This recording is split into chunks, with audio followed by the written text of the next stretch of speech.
Hi friends, ఈరోజు మీ ముందుకి సంక్రాంతికి వచ్చే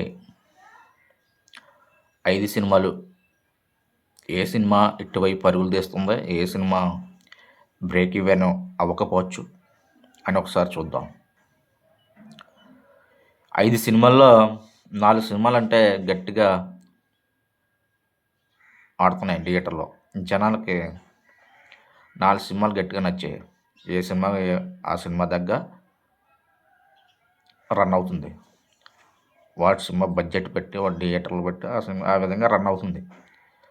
ఈ 4 సినిమాల్లో మనశంకర వరప్రసాద్ కలెక్షన్ పరంగా ముందు ఉంది, కానీ ఇట్టి పరంగా అనగనగా ఒక రాజు ముందుంది.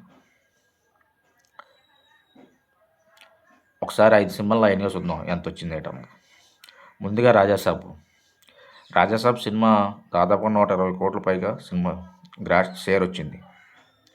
200 కోట్ల పైగా గ్రాస్ వచ్చింది. గ్రాస్ పరంగా చూస్తే రాజాసాబే హైయెస్ట్లో ఉంది, నెంబర్ 1 పొజిషన్లో ఉంది. మనశంకర వరప్రసాద్ ఫేక్ పోస్టులు వేస్తున్నారు, కానీ నిర్మాతలు అది అందులో వాస్తవం లేదు. 4 రోజులకి 200 కోట్లు వచ్చేసిందంట. ఫస్ట్ రోజు నువ్వు వేసి 84 కోట్లు పెద్ద ఫేక్ పోస్ట్. పోనీ నువ్వు వేసిన ప్రకారం చూద్దాం. ఆ తర్వాత 116 కోట్లు వచ్చేసిందా అని 3 రోజులకి. సిగ్గుపడండి. 3 రోజులకి అంతా కలిపి 60 కోట్లు వచ్చింది. సంక్రాంతి రోజు బాగా గ్రోత్ చూపించింది సినిమా. ఆ రోజు 28 కోట్లు ఎంతో గ్రాస్ వచ్చింది. మన వాస్తవాలు మాట్లాడుకోవాలి, కానీ ఎలా పడితే అలా కలెక్షన్ వేసేయడం అది కరెక్ట్ కాదు. లాస్ట్ ఇయర్ అలాగే దిల్ రాజు గేమ్ చేంజర్కి ఫస్ట్ రోజు 186 కోట్లు వేసాడు. ఆ సినిమా అంతా లాంగ్ రన్ అంతా కలిపి 186 కోట్లు రాలేదు. జనం అమ్మాయికులు కాదు, వెబ్సైట్లు అమ్మాయికులు అన్నీ ఉన్నాయి. ఇలా కొడితే సెర్చ్ చేస్తే గూగుల్లో అలా వచ్చేస్తుంది ఇన్ఫర్మేషన్. 2.5 రోజులు కాదు. కొద్దిగా ఆపండి, ఫేక్ వెబ్సైట్లు ఆపండి, ఫేక్ పోస్టులు ఆపండి. ఎందుకు నిజాయితీగా బతకండి, నిజాయితీగా పోస్టులు వేయండి. చూడు, అనగనగా ఒక రాజు నాగవంశీ బ్రహ్మాండంగా వేస్తున్నాడు కరెక్ట్ కలెక్షన్. 1 కోటు 2 కోట్లు అటు ఇట్లో. ఎందుకంటే 1 కోటు 2 కోట్లు అటు ఇట్లో తేడా వస్తుంది ఎవరికన్నా, అది నమ్మే విధంగా ఉంటుంది.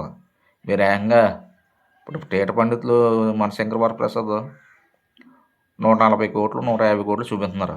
మీరు ఏకంగా 4 రోజులకే 200 కోట్లు వేసారు. 50 కోట్లు తేడా వచ్చేస్తుందా?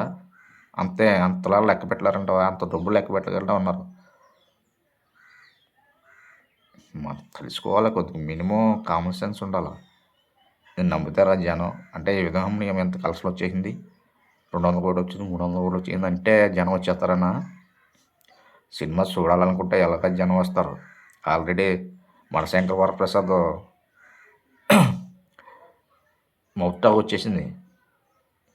ఎలా వచ్చింది? 50% బాగోలేదు, 50% బాగుందని ఫోల్ పెడితే అనిల్ రాంపూడి వాళ్ళు సినిమా బాగుందని పెట్టారు. ఇంతగానే 6 8 ఎక్కడ లేదు. ఒక హీరోకి ఏ సినిమా చూసినా హీరోకి పర్సంటేజ్ వస్తుంది, ఎందుకంటే హీరోకి అభిమానులు ఉంటారు. కానీ అనిల్ రాంపూడికి వేసారు ఇక్కడ పర్సంటేజ్ 90% వేసారు. అది మనం కొద్దిగా ఆలోచించుకుంటూ పెట్టుకోవాలి. తర్వాత వచ్చి ఈ మనశంకర వరప్రసాద్ పేకులు వేస్తున్నారండి. ఏది కట్ట మన నా కలెక్షన్ ప్రకారం చెప్తున్నాను, 136 కోట్లు గ్రాస్ వచ్చిందండి. షేర్ వచ్చి 186 కోట్లు వచ్చింది.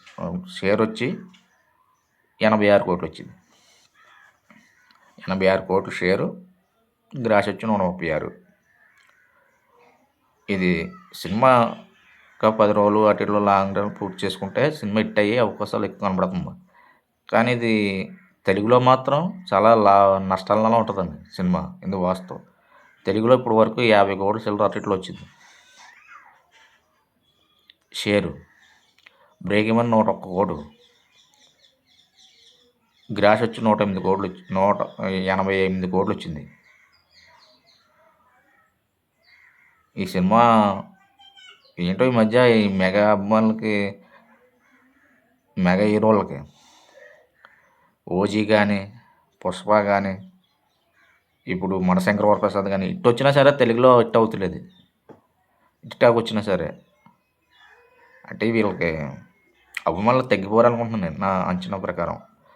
చిరంజీవి గారికి 26 సంవత్సరాలు పెట్టి ఇట్లు లేకపోవడం, పెద్దగా చెప్పుకోదగ్గ ఇట్లు లేకపోవడం, ఇవన్నీ మైనస్ అయ్యి 10 సంవత్సరాలు రాజకీయంలో వెళ్ళి మళ్ళీ రావడం, ఇవన్నీ చిరంజీవి గారికి మైనస్ అయిపోయి ఆ ఎఫెక్ట్ ఈ మిగతా 20 మంది కూడా పడుతుంది. చూడండి, రామ్ చరణ్ కూడా రంగస్థలం తర్వాత సరైన హిట్ రాలేదు. మరి triple R multi star movie కాబట్టి కూడా అవన్నీ గమనిస్తున్నారు జనం, సినీ వర్గాలు. ఎందుకంటే దీనివల్ల రియాలిటీలో ఉన్నది వేరు. రియాలిటీలో మన రియల్ కోసం చెప్పుకుంటే వీళ్ళు కరెక్ట్గా వేసారు, హీరో కరెక్ట్ అని ఇంకా అభిమానులు పెరుగుతారు. బాలకృష్ణ గారికి అభిమానులు ఎలా పెరిగారు అనుకున్నారండి? ఏ విధంగానే పెరిగారు. ఏ సినిమా తీసినా 100 కోట్లు వచ్చేస్తుంది. ఫ్లాప్ సినిమా సరే, ఫ్లాప్ టాక్ వచ్చినా సరే, రివ్యూ నెగిటివ్ ఇచ్చినా సరే, 1.5 ఇచ్చినా సరే 100 కోట్లు వచ్చేస్తుంది. తెలుసుకోండి, మనలో రియాలిటీ ఉంటే అభిమానులు ఆటోమేటిక్గా పెరిగిపోతారు. తర్వాత వచ్చి మనం భర్త మహాశైలికి విజ్ఞప్తి అండి. భర్త మహాశైలికి విజ్ఞప్తి, ఇంకా కొద్దిగా కష్టపడాలంటే బ్రేక్ ఈవెన్ కోసం. ఇది 19 కోట్లు బ్రేక్ ఈవెన్. ఇప్పుడు వరకు 14 కోట్లు అటిట్లో షేరు, 26 కోట్లు ఎంతో గ్రాష్ వచ్చింది. సినిమా ఇది తగ్గిపోతుందండి. ఏమిటి మరి, అనగనగా ఒక రాజు, నారి నారి నడుమూరారి, ఇది బ్లాక్ బస్టర్ టాక్ రావడం వల్ల సినిమా తగ్గిపోతుంది. తర్వాత వచ్చి అనగనగా ఒక రాజు అండి. ఈ సినిమా 3 రోజులుగాను 60 కోట్లు పైగా గ్రాష్ వచ్చింది. 60 కోట్ల పైగా గ్రాష్, 33 కోట్లు షేర్ వచ్చిందండి. ఇది ఆల్రెడీ హిట్ అయిపోయింది. సంక్రాంతి బరిలో ఉన్న సినిమాలో ఇది క్లీన్ హిట్ అయిపోయింది. ఇది ఒకటే, అనగనగా ఒక రాజు. సంక్రాంతి విన్నర్ మూవీ ఏదైనా ఉందంటే అనగనగా ఒక రాజు అని క్లియర్ కట్గా చెప్పేస్తున్నారు జనం. సినిమా కూడా బాగుందండి. ఇది తీసిపడేసిన సినిమా కాదు, ఇది చాలా బాగుంది. ఎక్కడ వేలు పెట్టి పలానా సీన్ బాగోలేదు అన్నది లేదు. చాలా బాగా తీశారు సినిమా. ఈ సినిమా సంక్రాంతి విన్నర్గా అయ్యే అవకాశాలు ఎక్కువ కనపడుతుంది. మరి హిట్ పర్సంటేజ్గా చూస్తే, కలెక్షన్ వారిగా చూస్తే రాజాసాబు డౌన్ అయిపోద్ది. ఇంకా మన శంకర్ వరప్రసాద్ ఏమైనా రేజ్ అవుతే చూడాలి. 250 కోట్లు అట్టిట్లో వచ్చే అవకాశం ఉంటుంది. మన శంకర్ వరప్రసాద్ లాంగ్ రన్ పూర్తి చేసుకుంటే వీటి డౌన్ అవ్వాలి. సినిమా ఈ అనగనగా ఒక రాజు, నారి నారి నడుమురారి, ఇది డౌన్ అవుతులేదు. ఈ రేజ్ అయిపోయి ఇంకా సినిమా థియేటర్లు యాడ్ చేస్తున్నారు. ఇలా అయితే కష్టంగా ఉంటుంది అనమాట.